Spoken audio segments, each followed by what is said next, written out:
a fair press, a press that put the well-being of our people and country ahead of their personal politics or hatred of this country, the American people's knowledge and perception of the reality we find ourselves in would markedly change.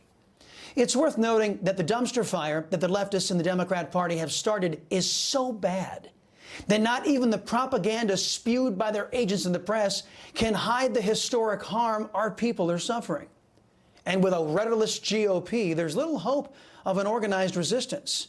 That's where we, the people, come in. Dousing the Democrats' dumpster fire. It's a job that can only be done by our people, not the failed political system. That's our focus in today's preamble.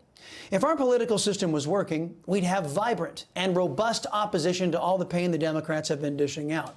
But permanent Washington runs a government of the government, by the government, for the government.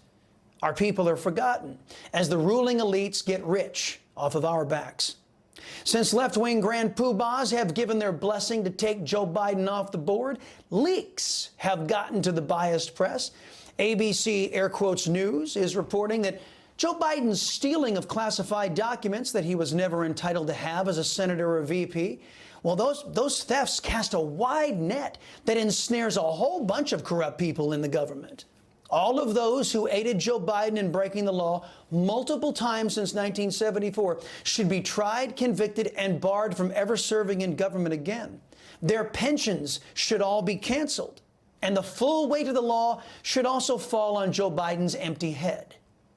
Speaking of that empty head, I suppose someone would have to have a screw loose to sell out our nation to foreign enemies. Congressman James Comer revealing yesterday that bank records, what normal people would call hard evidence, bank records show that Communist China paid for something to the Bidens in 2019 when Joe Biden was running for president. Joe Biden's Delaware home is listed as the beneficiary address for both money wires from Communist China. Now, before you left-wing loons out there on social media and the Congress start chirping that it was Hunter Biden raking in all the foreign money for seemingly nothing. According to a real journalist, D.C. Examiner's Sarah Bedford, Hunter Biden has penned a memoir. And according to Hunter Biden's book, by the time these wires were sent to Joe Biden's house in late summer of 2019, Hunter Biden was married and living in California with his new wife. Let me say it slowly so that AOC and those Krasenstein brothers on X can follow. That means Joe's cokehead son wasn't living in his daddy's house at the time. Maybe it was Dr.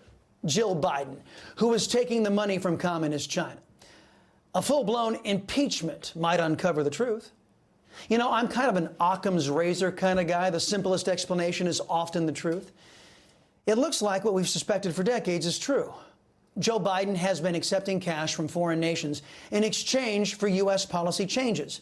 And his corruption ensnares many from both parties in Washington, D.C., the swamp.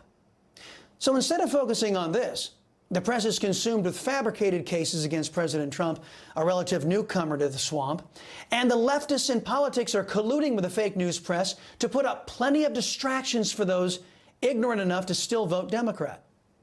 After learning that President Trump was going to spend hours with the UAW in a prime-time address, Joe Biden spent 87 seconds with the striking auto workers union.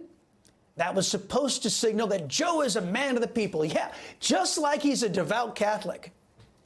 Anti-American leftists chimed in to aid in the deception here. The Jew hater, Ilhan Omar, tweeting, quote, "Today, for the first time in history, the President of the United States joined a picket line. This is a major testament to the strength and resurgence of the labor movement. Let's go," end quote. Yeah, nothing says backing a just cause like devoting a whole 87 seconds to it.